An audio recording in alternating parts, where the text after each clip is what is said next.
أعوذ بالله من الشيطان الرجيم. بسم الله الرحمن الرحيم. الحمد لله الذي لا يبلغ مدحته القائلون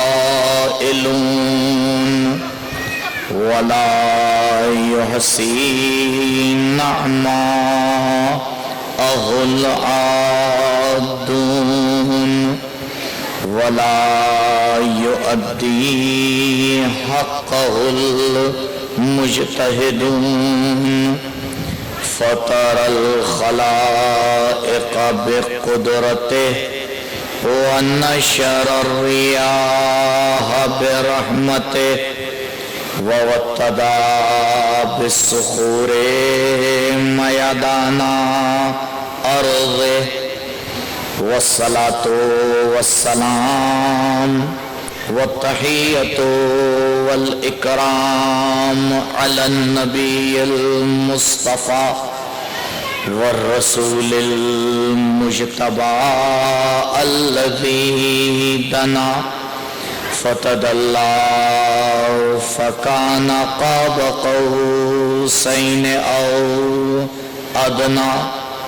هو الذي سمي في السماء بأحمد وفي الأرضين بأبي القاسم المصطفى محمد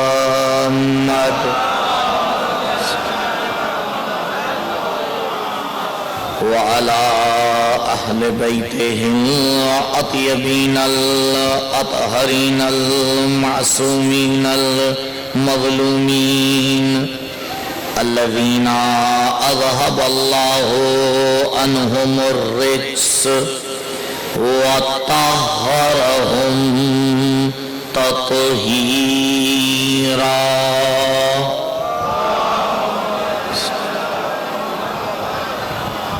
ولا سيما على الحجة الثاني عشر بقية الله المنتظر واللعنة الدائمة الباقية على أعدائهم وقتلتهم ومنكري فضائلهم أجمعين.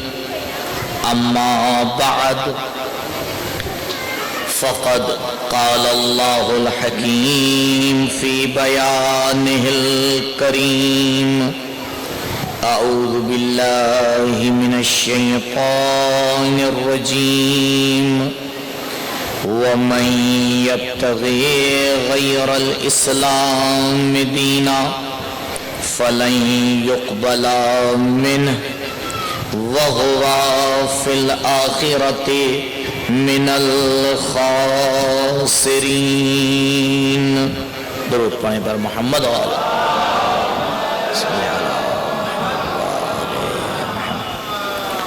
اللهم كل وليك الحجة ابن الحسن صلواتك عليه وعلى آبائه في هذه الساعة وفي كل ساعة وليا وحافظا وقائدا وناصرا ودليلا وعينا حتى تسكنه أرضك طوعا وتمتعه فيها طويلا. اللهم صل على محمد وآل محمد. پروردگار کا لاکھ لاکھ شکر کہ اس نے یہ توفیق نصیب کی کہ آپ محبان اہل بیت عزاداران سید الشہداء کے سامنے حاضر ہو سکیں اور انشاءاللہ جتنی بھی توفیق پروردگار شامل حال رہی اہل بیت کے فضائل، دین کے مسائل اور مصائب آل محمد انشاءاللہ آپ کے سامنے پیش کروں گا. سورہ مبارک آل عمران کی آیت نمبر 85 آپ کے سامنے تلاوت کی، اور اسی کے ذیل میں انشاءاللہ گفتگو کرنا ہے، اور گفتگو کا عنوان ہے دین کی حقیقت۔ پروردگار نے جب انسان کو خلق کیا تو اس سے پہلے وہ ملائکہ کو خلق کر چکا تھا، اس سے پہلے وہ جناتوں کو خلق کر چکا تھا، انسان سے پہلے پروردگار آسمان اور زمین اور اس دنیا کو خلق کر چکا تھا۔ ان تمام مخلوقات کے خلق کرنے کے بعد پروردگار نے انسان کو خلق کیا، اور جب انسان کو خلق کیا تو سورہ مبارک مومنون میں پروردگار نے ایک الگ ہی انداز پیش کیا۔ بارہا آپ نے اس آیت کو سنا ہوگا کہ جب انسان کو پروردگار نے خلق کیا تو فرمایا فَتَبَارَكَ اللَّهُ أَحْسَنُ الْخَالِقِينَ، بابرکت ہے وہ ذات کہ جس نے انسان کو خلق کیا ہے۔ پروردگار نے ملائکہ کو خلق کیا، یہ نعرہ نہیں لگایا، جناتوں کو خلق کیا، یہ نعرہ نہیں لگایا، اتنی بڑی کائنات کو خلق کیا، یہ نعرہ نہیں لگایا، لیکن انسان کو خلق کرنے کے بعد اس نے فَتَبَارَكَ اللَّهُ أَحْسَنُ الْخَالِقِينَ کہا۔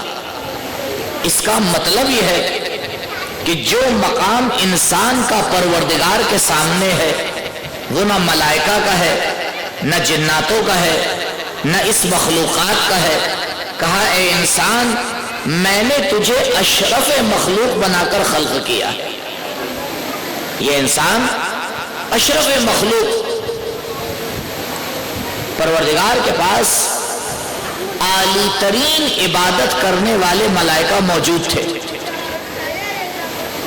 پروردگار نے ملائکہ کا ایک گروہ خلق کیا حالت رکوع میں، تو وہ آج تک رکوع میں پروردگار کی عبادت کر رہا ہے۔ کچھ ملائکہ کو اس نے خلق کیا حالت سجدہ میں، آج تک وہ پروردگار کا سجدہ کر رہے ہیں۔ آپ بتائیں کون انسان ایسی عبادت کر سکتا ہے؟ پروردگار نے اعلی ترین عبادت گزار بندے خلق کیے، لیکن یہ نہیں کہا کہ فَتَبَارَكَ اللَّهُ أَحْسَنُ الْخَالِقِينَ، لیکن جیسے ہی انسان کو خلق کیا تو آ کے یہ نعرہ لگایا۔ اس سے ایک بات ہمیں اور آپ کو سمجھنا چاہیے کہ جو مقام انسان کا پروردگار کے سامنے ہے وہ کسی کا نہیں، لیکن یہ انسان مادی دنیا میں آنے کے بعد اپنے مقام کو بھول جاتا ہے، اپنے مقام کو بھول جاتا ہے۔ اگر سوال یہ کریں پروردگار سے کہ پروردگار تو نے انسان کو کیوں خلق کیا، کیا مقصد ہے؟ ہم اور آپ اگر کوئی کام کرتے ہیں تو اس کا کوئی مقصد ہوتا ہے یا نہیں؟ بھئی ہر کام میں ہم ایک مقصد رکھتے ہیں۔ ابھی آپ اپنے گھر سے اٹھ کے یہاں پہ آئے ہیں مجلس سننے کا مقصد کیا ہے؟ کا ثواب حاصل کرنا، اہل بیت کے معارف حاصل کرنا۔ تو جب تک کہ انسان کی زندگی میں کوئی مقصد نہ آئے وہ کوئی کام نہیں کرتا۔ پروردگار بھی کسی مقصد کو لے کے خلق کرتا ہے۔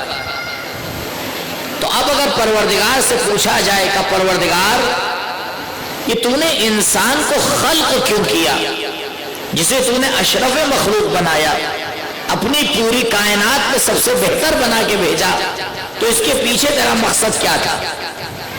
انشاءاللہ اسی سوال کے بارے میں گفتگو رہے گی تھوڑی دیر تک۔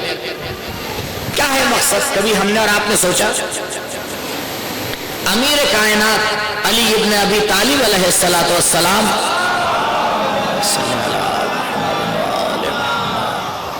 اپنے کلام میں ارشاد فرماتے ہیں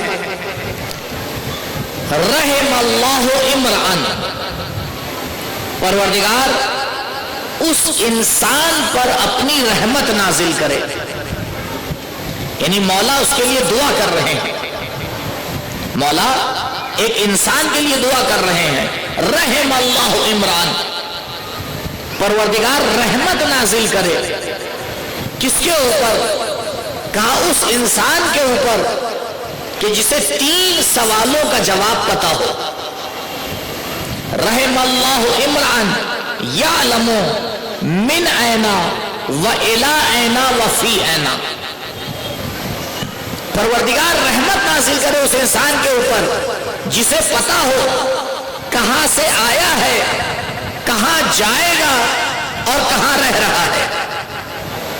جس انسان کو انہی سوالوں کا جواب پتا نہ ہو تو وہ انسان اس دنیا میں کر کیا رہا ہے؟ جب اسے یہی نہیں پتا کہ اسے کہاں سے بھیجا گیا ہے، اسے یہی نہیں پتا کہ مرنے کے بعد اسے جانا کہاں ہے، اسے یہی نہیں پتا کہ اسے اس زندگی میں کرنا کیا ہے، تو آپ بتائیں ایسے انسان کی زندگی کا فائدہ کیا ہے؟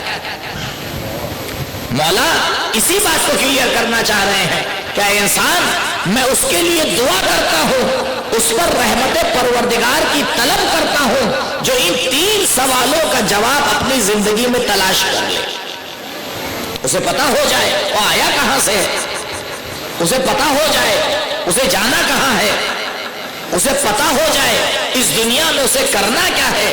اور ان سوالوں کا جواب ایسا ہی نہیں مل سکتا جب تک انسان یہ نہ سمجھ پائے کہ حقیقت انسان کیا ہے۔ جب تک انسان اپنی حقیقت کو نہ سمجھ پائے، اسے کیا معلوم کہاں سے آیا ہے، اسے کیا معلوم کہاں جانا ہے، اسے کیا معلوم کیا کرنا ہے، کیونکہ انسان کا ہر کام اپنی حقیقت کو دیکھ کر ہوتا ہے۔ اگر انسان اپنے آپ کو اس دنیا کے لیے سمجھ رہا ہے اور یہ سمجھ رہا ہے کہ مجھے صرف اور صرف اس دنیا کے لیے بھیجا گیا ہے، تو وہ ہر کام دنیا کے لیے کرے گا، جو کام بھی کرے گا وہ دنیا کے لیے کرے گا۔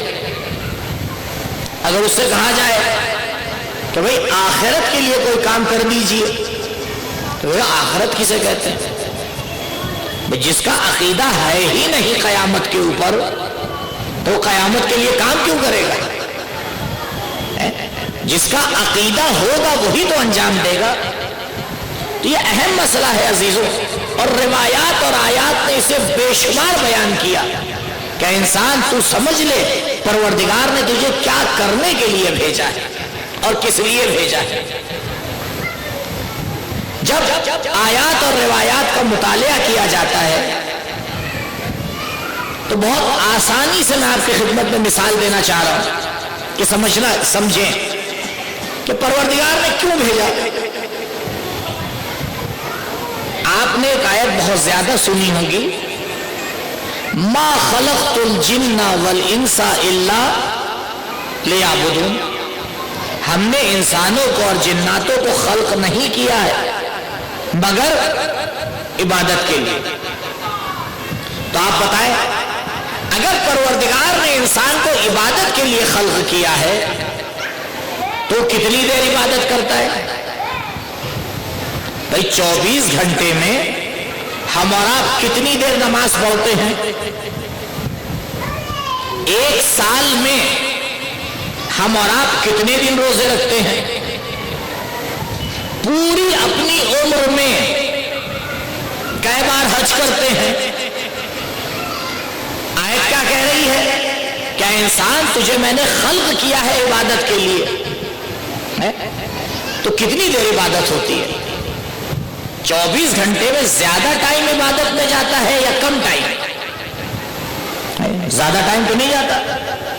تو خدا سے کہیں پروردگار تو نے ہمیں عبادت کے لیے خلق کیا تھا تو کم سے کم 15-16 گھنٹے تو نماز پڑھوا ہی لیتا. تو آپ کہیں گے قبلہ ابھی 17 رکعت تو نماز ہم پڑھ نہیں پا رہے ہیں اور آپ 15-16 گھنٹے پڑھوا رہے ہیں.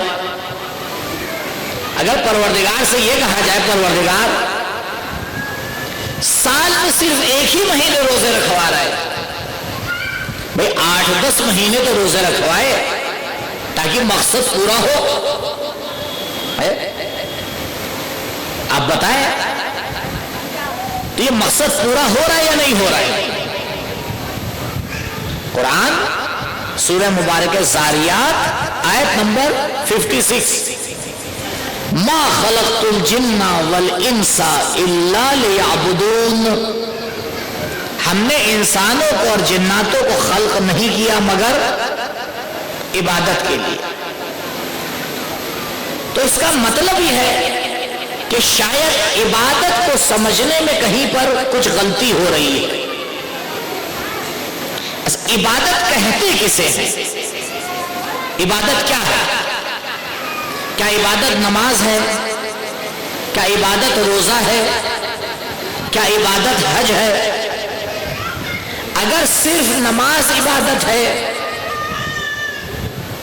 تو شیطان نے تو 6000 سال عبادت کی. روایات کیا کہہ رہی ہے؟ 6000 سال عبادت کرنے کے بعد آ کے کیا بن گیا؟ اب تھوڑی دیر میرے ساتھ رہیے گا تاکہ ایسا نہ ہو کہ شبہ ہو جائے جواب نہ ہو پائے. تو اب یہ عبادت کا معنی سمجھے. بھئی جنگ نہروان آپ نے پڑھی ہوگی، سنی ہوگی. الحمدللہ منبر کے صدقے میں بہت سی باتیں آپ تک پہنچ جاتی ہیں. بھئی جنگ نہروان میں جو لوگ لڑنے آئے تھے وہ سب عبادت ہی تو کرتے تھے. کربلا میں جو آئے تھے وہ عبادت گزار تھے یا نہیں تھے؟ تو یہ جو قرآن کہہ رہا ہے عبادت کے لیے خلق کیا ہے، اس کا مطلب کیا ہے؟ تو اس کے مطلب کو باریکی سے سمجھنا پڑے گا. اور شاید انسان اپنی زندگی میں اسی لیے غلطی کرتا ہے کہ وہ عبادت کے معنی کو صحیح سے نہیں سمجھ پایا ہے. عبادت فقط نماز اور روزہ نہیں ہے. دیکھیے عبادت کے اندر 2 شرطیں ہیں. اگر یہ دونوں شرطیں کہیں پر آ جائیں تو یہ عبادت ہے، اور اگر یہ 2 شرطیں نہ آئے تو کچھ بھی کر لے انسان عبادت نہیں ہے. کا کیا شرط؟ کا پہلی شرط خدا کے لیے ہونا چاہیے. بھئی نماز کے لیے کھڑے ہوتے ہیں، کیا نیت کرتے ہیں؟ پروردگار نماز پڑھ رہے ہیں کس کے لیے؟ قربتاً الی اللہ. روزہ رکھ رہے ہیں کس کے لیے؟ قربتاً الی اللہ. حج پہ جا رہے ہیں کس کے لیے؟ قربتاً الی اللہ. تو کہا عبادت میں پہلی شرط یہ ہے کہ انسان قصد قربت کرے، پروردگار کے لیے کام کرے. اور دوسری شرط یہ ہے ویسے کام کرے جیسے خدا چاہتا ہے، ویسے نہ کرے جیسے دل چاہتا ہے. کہ عبادت میں شرط یہ ہے. آپ بتائیں اگر کسی دن صبح آپ کا موڈ بڑا اچھا ہے اور آپ غلطی سے اٹھ گئے بہت پہلے نماز کے لیے، یہ میں اس لیے کہہ رہا ہوں کہ آسانی سے تو آدمی اٹھ نہیں پاتا ہے نا، ایسے اتفاقاً اٹھ گئے صبح، اب موڈ بڑا اچھا ہے تو آپ 2 رکعت کے بجائے 4 رکعت پڑھ سکتے ہیں. ایسا اللہ سے کہ پروردگار آج موسم بڑا اچھا ہو رہا ہے، ہم 4 رکعت نماز پڑھ لیتے ہیں، ہو پائے گا. یا مثلا نماز ظہر کسی ٹائم تھکے ہوئے ہیں کہ پروردگار بہت تھکے ہوئے ہیں، آج 2 ہی رکعت پڑھ لیتے ہیں. جیسے کہا ہے ویسے کرو. عبادت اپنے اسٹائل پر نہیں ہوتی ہے، جیسا پروردگار نے حکم دیا ہے ویسے ہوتی ہے. تو عبادت میں 2 شرطیں. پہلی شرط اللہ کے لیے ہو، دوسری شرط ویسے ہو جیسے خدا چاہتا ہے. اب آئیے میں آپ کو تاریخ میں مثالیں دیتا ہوں. ہم اور آپ ایک کام کو اپنی زندگی میں گنتے ہی نہیں ہیں. وہ کیا ہے؟ رات میں سونا. یہ رات میں سونا کوئی کام ہے؟ آپ بتائیں کام ہے یا کام نہیں ہے؟ کام تو نہیں ہے. نہیں ہے. روایات نے کہا کہ تم رات میں سونے کو بھی عبادت بنا سکتے ہو. کہا وضو کر کے بستر پہ چلے جاؤ, پوری رات پروردگار تمہارے لیے عبادت لکھے گا. آپ نے غور کیا؟ عبادت دو شرطوں کے ساتھ ہوتی ہے. اسی لیے میرے مولا نے شب ہجرت بستر رسول پر سو کر مرضی پروردگار کو خرید کے بتا دیا کہ جس کام کو تم کچھ نہیں سمجھتے ہو, علی اس کے ذریعے مرضی پروردگار کو خرید لیا کرتا ہے. درود پڑھے پر محمد و آل محمد.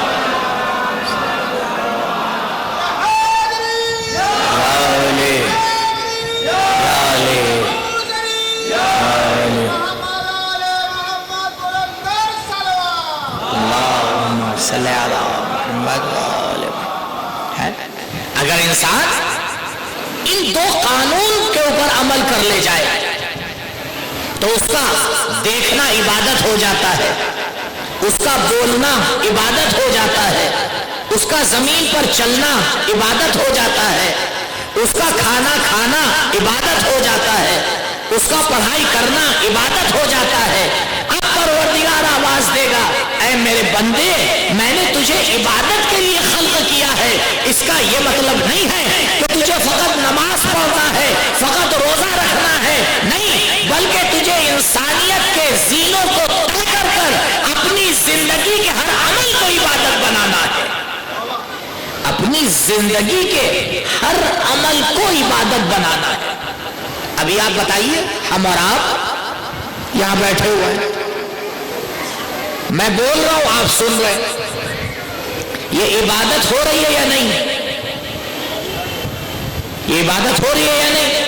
کہا اگر بولنے والا خدا کے لیے بول رہا ہے اور پبلک کی ہدایت کے لیے بول رہا ہے تو اس کا بولنا عبادت. اگر سننے والے پروردگار کی خوشی کے لیے سننے آئے ہیں تو ان کا سننا عبادت.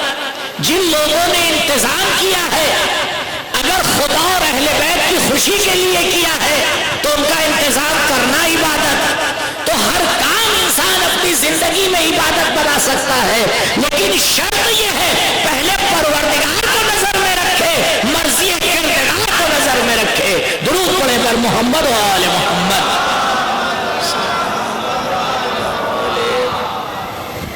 اور ایسے ممکن ہے کہ ہم نماز پڑھ رہے ہو لیکن عبادت نہ ہو. نماز پڑھ رہے ہیں لیکن یہ نماز عبادت کیوں؟ کیونکہ خدا کے لیے نہیں. تاریخ میں آپ دیکھیں کتنے لوگوں نے نمازیں پڑھی, لیکن پروردگار اس عبادت پر نظر ڈالتا ہے جو پروردگار کے لیے ہو. اگر انسان اللہ کے لیے کوئی کام کر رہا ہے اور ویسے کر رہا ہے جیسے خدا نے کہا ہے تو اب اس کا کام عبادت بن جاتا ہے. کہ انسان اسی لیے تجھے خلق کیا ہے, اے انسان تجھے اس لیے خلق کیا ہے کہ تو عبادت کر اور اپنی زندگی کے ہر عمل کو عبادت بنا. ہر عمل, ہر عمل. آپ بتائیں اگر انسان علم حاصل کر رہا ہے, پڑھائی کر رہا ہے, کالج میں جا رہا ہے اور اس کی نیت یہ ہے کہ پروردگار میں علم حاصل کروں گا تاکہ خدمت خلق انجام دوں, تاکہ میں لوگوں کی مدد کر سکوں, تو آپ بتائیں یہ علم حاصل کرنا عبادت ہے یا نہیں ہے؟ کیا یہ علم حاصل کرنا عبادت ہے؟ ارے اگر ایک انسان اپنی مزدوری کر رہا ہے, اپنے گھر کے لیے پیسہ کما کے لا رہا ہے, کہ